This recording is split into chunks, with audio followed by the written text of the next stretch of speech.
یہ امام حسین علیہ السلام کی خدمت میں ہر روز جایا کرتی تھی مدینے میں امام کی زیارت کے لیے، امام کی سلام کرنے کے لیے. اور اس کے بعد مدتوں جاتی رہی.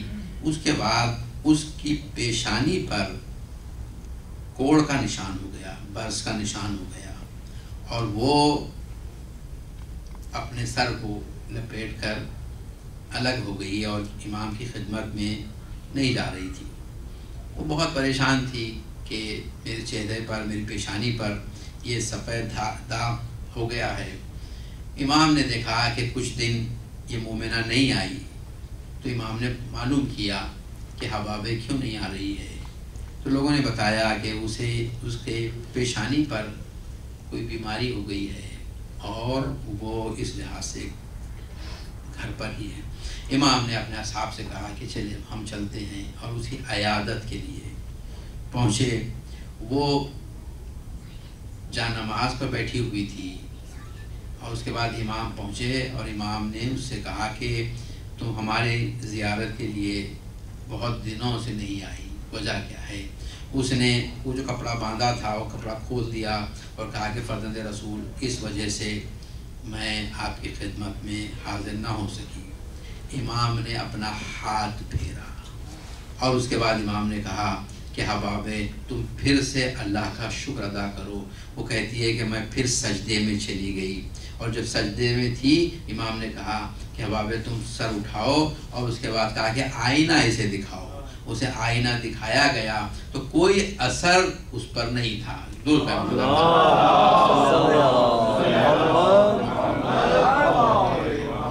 اور ایک ایسا ہی واقعہ ابو خالد کابلی بیان کرتے ہیں.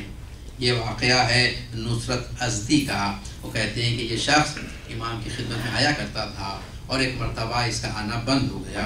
امام نے اپنے اصحاب سے پوچھا کہ نصرت ازدی کیوں ہماری ملاقات کو نہیں آتے؟ تو بتایا گیا کہ وہ بیمار ہیں. امام نے کہا کہ چلو اس کے گھر چلیں.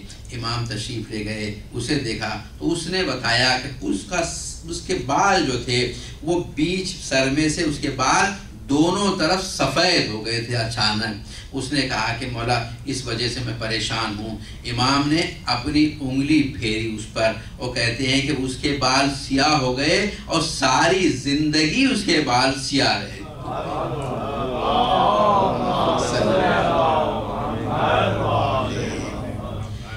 امام نے کچھ حج پیدل بھی کیے ہیں امام حسین علیہ السلام نے. اور ایک حج پیدل حج پر جا رہے تھے، راستے میں امام کے پیروں پر ورم آ گیا. امام کے ساتھ امام کے جو خادم تھے، غلام جو تھے، اس نے کہا کہ مولا آپ کچھ دیر کے لیے آپ سواری پہ بیٹھ جائیے تاکہ آپ کے پیروں کا ورم ٹھیک ہو جائے. امام نے فرمایا کہ نہیں، میں یہ سفر پیدل ہی کرنے والا ہوں. اور کہا کہ اگلی منزل پر ایک شخص آئے گا، ایک حبشی نوجوان آئے گا، اور اس سے میں اس کے پاس تیل ہے، وہ تیل خریدوں گا، وہ اپنے پیر پر لگاؤں گا تو میرے پیر ٹھیک ہو جائیں گے. اس خادم نے کہا کہ مولا آگے کوئی ایسی منزل نہیں ہے، آگے کوئی ایسا، ہم ہمیشہ جاتے ہیں، یہاں پر نہ تو کوئی شخص ہے نہ انسان ہے، اور کیسے آپ؟ کہا کہ نہیں، ابھی اگلی منزل سے پہلے ہی تم دیکھو گے. کہتے ہیں کہ ہم ابھی وہ منزل تک نہیں پہنچے تھے کہ ایک سیاہ فام نوجوان آیا، اور امام نے فرمایا تھا کہ وہ جس قیمت پر بھی تیل دے اور وہ خرید لو اس سے. اس نے پوچھا کہ تمہارے پاس کوئی تیل ہے بیچنے کا؟ اس نے کہا ہاں، اور اس نے قیمت طے کر دی، اسے دے دیا. اس کے بعد اس شخص نے، اس حبشی نے پوچھا کہ یہ کس کے لیے تم لے رہے ہو؟ تو اس نے کہا کہ میں اسے امام حسین علیہ السلام کے لیے لے رہا ہوں. تو اس نے کہا کہ نہیں، اگر امام کے لیے ہے تو میں اس کی قیمت نہیں لوں گا، مگر میں امام کی خدمت میں پہنچنا چاہتا ہوں. وہ امام کی خدمت میں پہنچا، اور اس کے بعد اس نے امام سے عرض کیا کہ فرزند رسول، میرے لیے دعا کیجئے کہ میری زوجہ حاملہ ہے، اللہ ہمیں ایک لڑکا عطا کرے، اور وہ صحیح ہاتھ پیر، صحیح دل و دماغ کا ہو. امام نے فرمایا کہ تم گھر جاؤ، تمہیں اللہ نے بیٹا عطا کیا ہے. وہ گھر پہنچا اور اس نے دیکھا کہ اسے بیٹا عطا ہوا ہے. ابھی امام اسی منزل پر تھے کہ پھر وہ لوٹ کے آیا اور اس نے امام کی خدمت میں پہنچ کر امام کا شکریہ ادا کیا اور یہ اطلاع بھی دی کہ ہاں فرزند رسول جو بات آپ نے فرمائی تھی وہ بالکل صحیح تھی. درود پائے محمد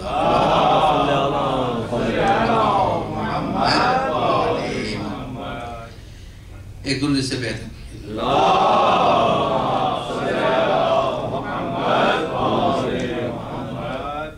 ایک دو آخر ہمارے چوتھے امام امام زین العابدین علیہ السلام.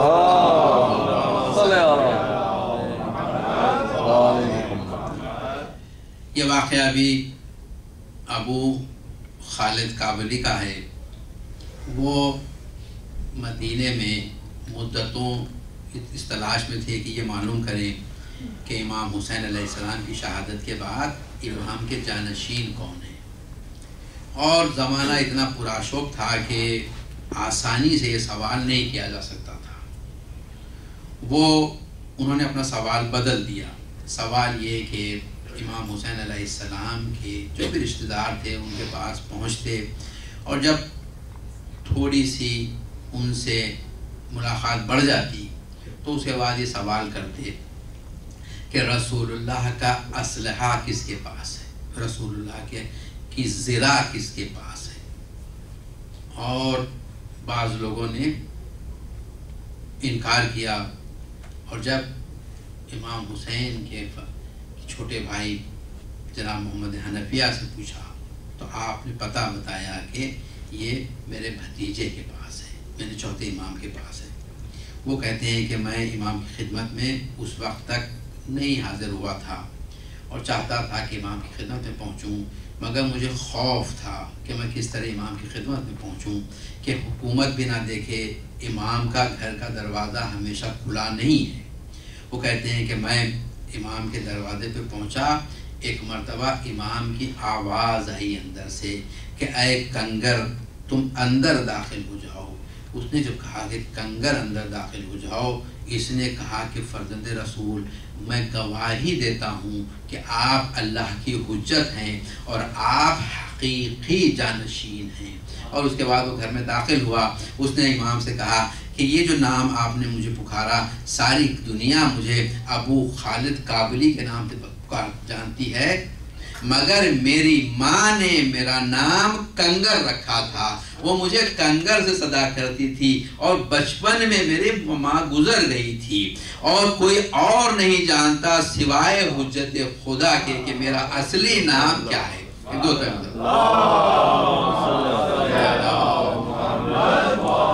اور پھر اس نے امام سے پوچھا کہ آپ یقیناً میں چاہتا ہوں کہ رسول اللہ کی زرہ کے تعلق سے معلوم کروں. کہا کہ ہمارے پاس ہے. پھر اس کے بعد کنیز کو حکم دیا کہ جاؤ وہ بوخچہ لے آؤ. وہ لے کے آئی, اس پر سیل تھی, مہر تھی. امام نے مہر توڑی اور اس کے بعد زرہ نکالی اور زرہ زیب تن کی. امام نے رسول اللہ کی زرہ پہنی. جب زرہ پہنی تو وہ زانو تک تھی, اپنی زانو اور ران کے درمیان تک تھی. اور امام کھڑے ہو گئے. پھر امام نے کہا کہ تو اپنے میرے سارے جسم کو ڈھانک لے. ایک مرتبہ وہ زرہ لمبی ہوئی اور زمین تک چلی گئی. پھر اس کے بعد امام نے کہا تو اپنی اصلی حالت پر آ جا. پھر وہ اپنی حالت پہ آئی اور اس کے بعد امام نے فرمایا کہ جب رسول اللہ پہنا کرتے تھے, رسول اللہ یہی فرمایا کرتے تھے جو میں نے کہا کہ جب اپنی پوری طوالت کے ساتھ ہو جا تو وہ زمین تک ہو جاتی تھی وہ زرہ. اور جب فرماتے تھے کہ تو اپنی حالت پہ لوٹا تو وہ گھٹنے اور ران کے درمیان تک آ کے رک جاتی تھی. یہ دو ہے محمد علیہ.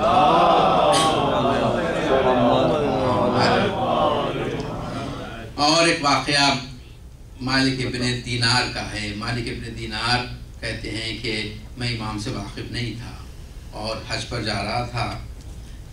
چوتھے امام کی امامت کا دور تھا اور ایک مرتبہ میں قافلے سے تھوڑا پیچھے تھا اور ایک گرد و غبار کا طوفان اٹھا اور اس کے بعد میں قافلے سے بچھڑ گیا اور مجھے قافلہ نظر نہیں آیا اور میں حیران تھا کہ مجھے کس سمت میں جانا ہے.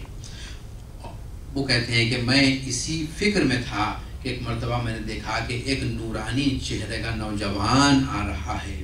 میں اس کے قریب پہنچا, میں نے سلام کیا, میں نے احترام بجا لایا, اور اس کے بعد وہ کہتے ہیں کہ مجھے اس وقت شدت کی پیاس ہو رہی تھی, مگر میری ہمت نہیں ہو رہی تھی کہ اس نوجوان سے اپنی پیاس کا اظہار کروں. ایک مرتبہ میں نے دیکھا کہ اس نوجوان نے اپنے دونوں ہاتھ بلند کیے اور ایک ظرف پانی سے بھرا ہوا میرے حوالے کیا آسمان سے لے کر. میں نے اتنا ٹھنڈا اور اتنا شیرین پانی اس وقت تک نہیں پیا تھا. میں جب پانی پی چکا تو پھر میں نے وہ برتن اس نوجوان کے حوالے کیا, اور کچھ دیر ہم چلتے رہے, اور تھوڑی دیر بعد میں اپنے قافلے میں پہنچا اور میں نے دیکھا کہ وہ نوجوان نہیں ہے. اور کہتے ہیں کہ اس کے بعد سفر میرا جاری رہا اسی قافلے کے ساتھ. ہم جب مدینے کے قریب پہنچے تو ایک کنویں پہ پہنچے تاکہ پانی حاصل کریں. اس کنویں میں پانی اتنا نیچے تھا کہ پانی حاصل نہیں کیا جا سکتا تھا, اور پیاس کی شدت تھی. تمام مسافر پانی کی تلاش میں تھے. میں نے دیکھا کہ پھر وہ نوجوان ایک مرتبہ آیا اور وہ اس کنویں کے کنارے کھڑا ہو گیا. اس نے ہاتھ بلند کیے. ابھی اس نے ہاتھ بلند کیے تھے کہ ایک مرتبہ چشمہ, یہ کنواں ابلنے لگا. پانی اس کا کنویں کی آخر تک آ گیا, لب تک آ گیا, اور امام نے مجھے اشارہ کیا اور برتن دیا کہ تم پانی اس برتن سے بھر لو. میں نے پانی بھر لیا. وہ کہتا ہے کہ صرف میں امام کو دیکھ رہا تھا اور امام کے باتیں میں سن رہا تھا. جتنے لوگ تھے کسی کو امام نظر نہیں آ رہے تھے. اس کے بعد لوگوں نے پانی پیا اور پھر امام وہاں سے غائب ہو گئے. وہ کہتا ہے کہ اس کے بعد میں مسجد الحرام میں داخل ہوا. جب میں مسجد الحرام میں داخل ہوا تو میں نے دیکھا کہ وہ نوجوان بیٹھا ہوا قرآن کی محکمات متشابہات, قرآن کے امر و نہی کے متعلق لوگوں سے گفتگو کر رہا ہے. اس نوجوان نے مجھے دیکھا اور وہ مسکرایا. میں نے لوگوں سے پوچھا کہ یہ کون ہے؟ کہ نوجوان ہر مشکل میں مجھے نظر آتا ہے. لوگوں نے کہا تم اسے نہیں جانتے, اسے مکے کے کنکر پتھر تک جانتے ہیں, مکے کی زمین اسے جانتی ہے, مکے کی ہر شے سے جانتی ہے. اس نے کہا نہیں میں نہیں جانتا. کہا یہ علی ابن الحسین ہے.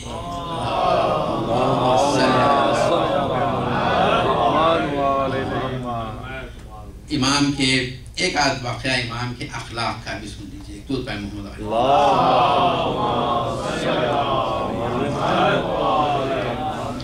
شاید ہمارے کسی کام آ جائے امام کے اخلاق کا واقعہ. دودھ پہ محمد علی.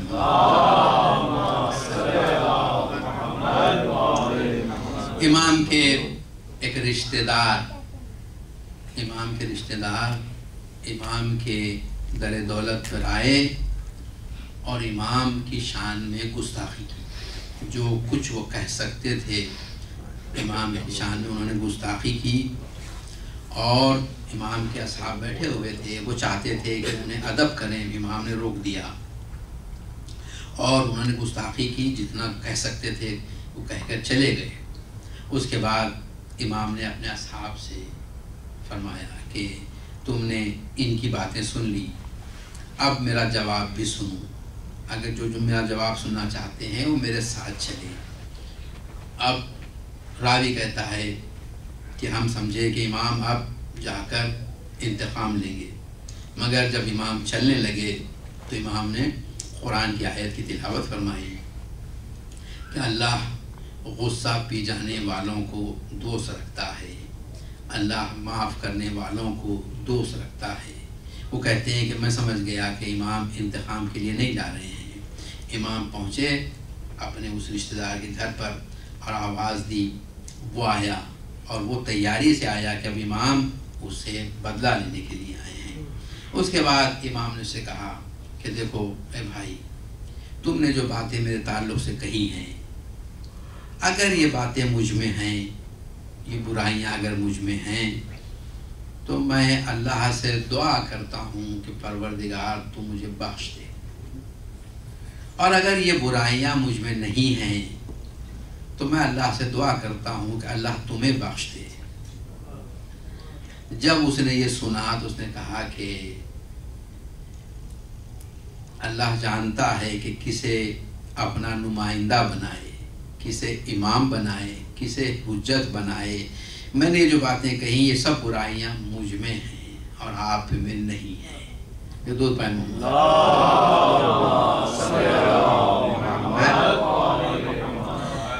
ایک مرتبہ امام مسجد کے باہر تشریف لائے. ایک شخص امام کے قریب آیا اور اس نے امام کی شان میں گستاخی کی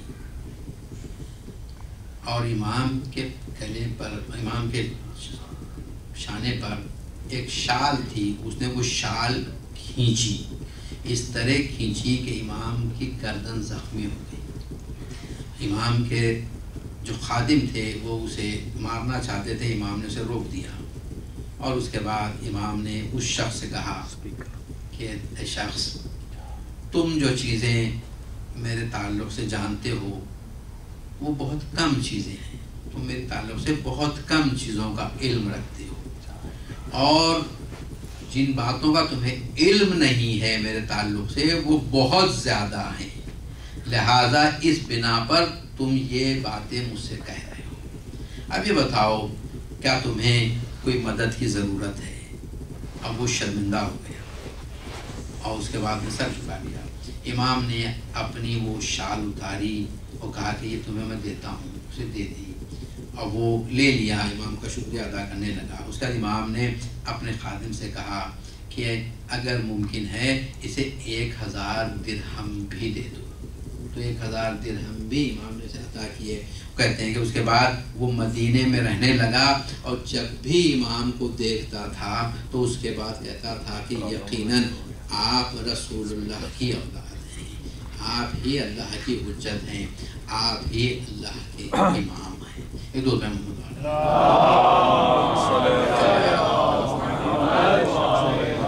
الہ تجھے واسطہ ان ذوات مقدسہ کا، مولا حسین کا، مولا عباس کا، مولا امام زین العابدین علیہ السلام کا، ان کے فرزند محسن حسین کے فرزند